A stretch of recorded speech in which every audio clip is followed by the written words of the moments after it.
الله الرحمن الرحيم.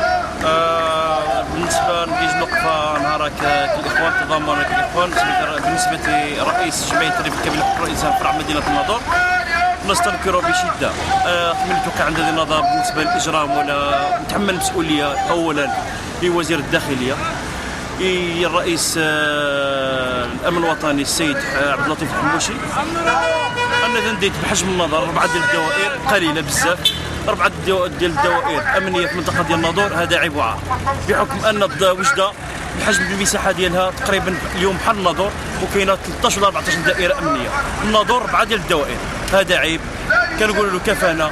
وبالنسبه لهذا المنتخب واللي عندنا هنايا في هذه المدينه الناظور حنا ما خصناش الكلاوي مثلا خصنا يدويونا بالكلاوي ولكن خصنا اللي يدير فينا هذه الكلاوي هذو واللي يدير فينا هذا الروح بلا ما يكذبوا علينا بلا ما يتفلوا علينا.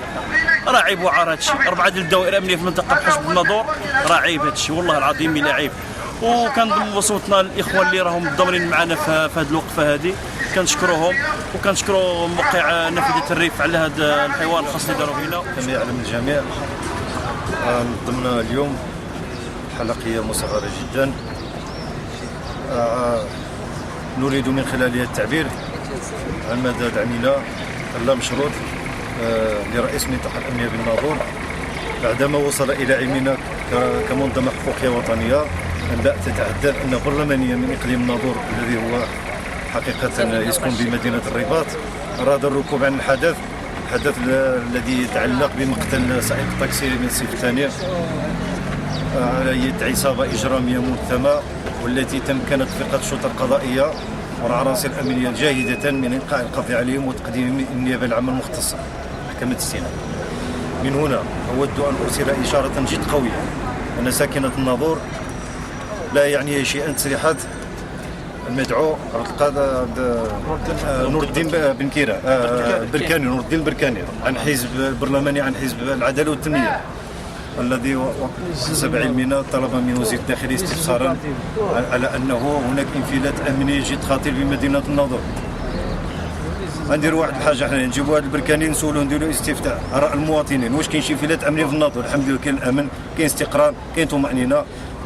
الغريب في الامر هذا البركاني هذا باش يطالب وزير الداخليه بتعزيز الموارد البشريه تعزيز اللوجيستيك احداث جلب اطباء جدد للمستشفى الحسني بمدينه الناظور المستشفى الاقليمي جلب استثمارات جديده الى مدينه الناظور البنيه التحتيه الاناره بزاف ديال المشاكل كيعانيوها المواطنين ديال اقليم الناظور وكيمشي كيتحدث ليها على انفلات امنيه وهو ساكن في الرباط. كيف يعقل ان هذا البرلماني هذا يهضر بساكنه اقليم الناظور وهو ما ساكنش هنا اصلا؟ راه من الغريب غريب الصدف هذا الشيء هذا الكلام هذا خص ما يقولوش هو ساكن في الرباط واخا برلماني ديال الناظور بين قوسين جات واحد الحمله استغلوا فيها الفرصه العداله والتنميه ربحوا جابوا الحزب الاول. ما ندخلوش في التفاصيل ديال الاحزاب وهذه. انا كنهضروا بالله ان البرلماني هذا قال واحد الكلام غير مسؤول جدا ونحمل المسؤوليه ديال ما قال. واعيد واكرر واجدد اننا ندعم بشكل لا مشروط الاداره والقياده الحاليه والحكيمه والنزيهه والشفافه ديال رئيس المنطقه الامنيه ونشكره جزيلا بالمجهودات التي قام لاعتقال المجرمين. اولا بسم الله الرحمن الرحيم والصلاه والسلام على اشرف المرسلين. بدء بصفتي فاعل جمعوي وفاعل سياسي ونقابي باقليم الناظور نؤكد على انه ليس هنالك انفلات امنيا في اقليم الناظور ونؤكد كذلك على انه هذا الشخص البرلماني المحسوب على حزب العداله والتنميه عوض ان ينشغل عن تعزيز العناصر الامنيه هنا في الاقليم وكذلك بجلب الاستثمارات وجلب الموارد البشريه تنشاهدوا هو تنتقل واحد السؤال اللي ماشي في محله. حنايا بصفتنا كناظوريين بطبيعه الحال خصنا نقولوا الكلمه ديالنا نقولوا انه قد آن الاوان السي البرلماني المحترم باش نشاغل على جلب الاطباء للمستشفى الحسني جلب الاستثمارات جلب كذلك العناصر الامنيه وكذلك الموارد اللوجستيكيه. نقول له اوردها سعد وسعد مشتمل ما هكذا يسعد تورد الابل. وشكرا.